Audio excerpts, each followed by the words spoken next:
Sean Sewell with Engearment.com in our beautiful mountains of Colorado, getting a little bit of snow. And in this video, I'm going to show you all about the wonderful Backcountry.com cardiac bibs. Let's get into it.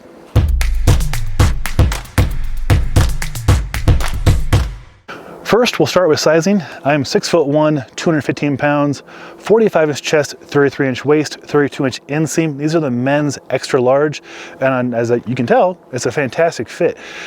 And sometimes I'm on the fence with extra large because I'm actually, 33-inch waist is kind of slimmer, so I want a medium waist, but I want extra large to accommodate my upper body and the legs. And in this case, it works out really well. So it's not really roomy like some extra larges can be. It's not poofy, right? It's not a whole lot of material, and it's a nice athletic fit up top, I feel like, at least on me, which I appreciate because that's going to keep snow from getting places I don't want it to go, especially when it's cold and I'm camping that night and I'm miles away on a skin track. Like, you just don't want to be miserable. You want to be protected, which is next part of this, the review here. This is Gore-Tex PRO shell. Well, that's a 3-layer waterproof, breathable membrane that is guaranteed windproof, guaranteed waterproof, and easy to maintain. Gore-Tex stands behind their stuff, lifetime guarantee on their membranes, and we've had Gore-Tex on our Engearment podcast 3 times. We'll probably have them again here in the future. Had a chance to kind of go behind the scenes how they test stuff with their crazy apparatus. It's really cool. I think we have a video of that. You can find it on our Engearment YouTube channel if you want to see how they test the membranes. And then also, we work with Gore-Tex before stuff comes out. We've had stuff on Rainier. I've tested stuff up here in Colorado. Yeah, they stand behind their stuff. Bottom line, if you're looking for the best of the best, in my opinion, for waterproof, breathable, windproof, then it's Gore-Tex PRO shell, hence the name Pro. So let's get back into the bibs. There's a lot going on here. So the fit is fantastic. The functionality is just as good as the fit. What's really important to me when I'm using bibs is I will be split boarding. Perhaps you're backcountry skiing, or perhaps you're skiing or snowboarding in a resort, or sledding around, or whatever you're doing.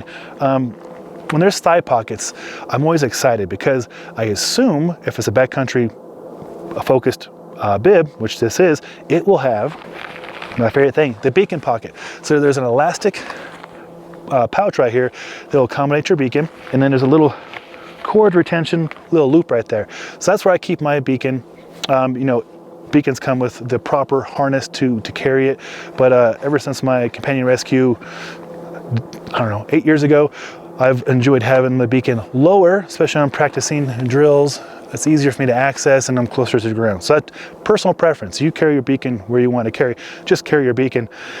Stay up to date on your education. This is a good time for me to plug our Beacon Bash. So we have the 6th annual Beacon Bash happened about a month ago, and in 2 months we're going to Santa Fe, Wade Lancaster and myself, to have another Beacon Bash. All the funds will go to local Avi centers. We'll have the Avi dogs there.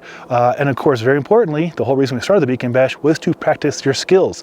So it started with Wade and Will and I wanted to just go to a parking lot covered in snow, like we have right here, bury some beacons, and then go try and find them, practice our skills, have some sandwiches, high five, good stuff.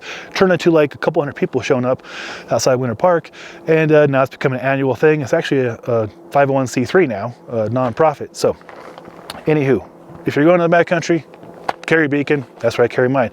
Not to be outdone, the other pocket has the same stretchy pocket on the inside, so a really good place to keep things organized. So maybe your truck keys or car keys go right there.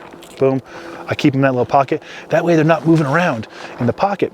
And then back to how I started the segment is the beacon rests right here above the knee. I've tested so many bibs where maybe the sizing is a little bit different for each individual, but the beacon or whatever you have in your pocket goes down and hits right on the patella, on the kneecap, and that just is irritating. It's not harmful, it's just downright irritating.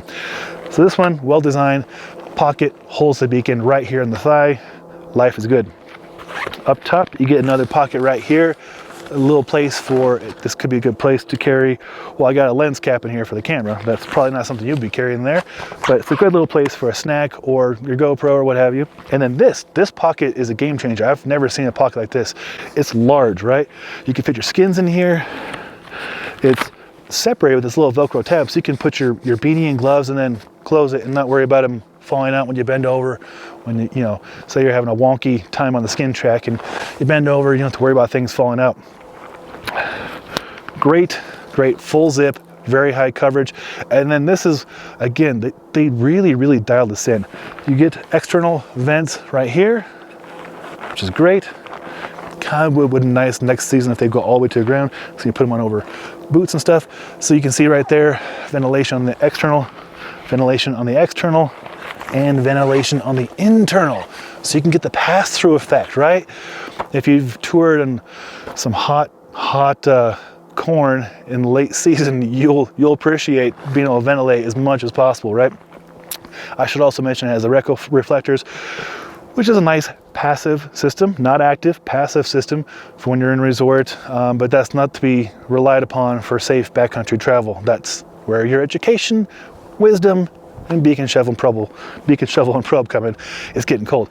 And as it is a legit touring pant, you get reinforced cuffs on the inside, so if you are touring or you misplace your step, your ski edges are not going to cut your pants open. Also worth noting, I actually was bit by a dog on a skin track years ago, and fortunately they bit right there and it did not puncture and go through. So these really work. Love to see those. Fit is right on. Of course, you get gaiters to go over your boots. Right now I have them over, you know, like a typical, you know, muck or bogs kind of boot, but obviously fits over ski and snowboard boots with ease. Construction build quality. This is going to seem maybe a bit outrageous, but it is true, and I'm not paid to say this by Backcountry. But the build quality and the functionality and the design, I would put up there with Arc'teryx or an Arona or Patagonia. You name a high-end brand, and this has the same features and the same materials, and as far as I can tell, the same build construction as those high-end brands, but you're getting it for a lot less price.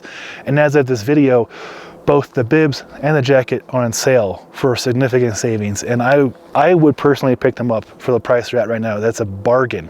And I will put a link below, and that is an affiliate link that supports our channel but doesn't cost you any extra money. That is how we afford to go up to the mountains to test the gear, get the camera gear, and go to the meetings with the companies as they're designing the new stuff. In fact, we have 50 meetings next week at OMA with Arc'teryx and other brands like that. So if you want to see that, consider subscribing to our Engearment YouTube channel. If you want to see more content from backcountry.com, and we have 5 more things for review from Devin, Dowd, and myself, then consider subscribing to our Engearment YouTube channel. Link right there. Sean Sewell with Engearment. Until next time, take care.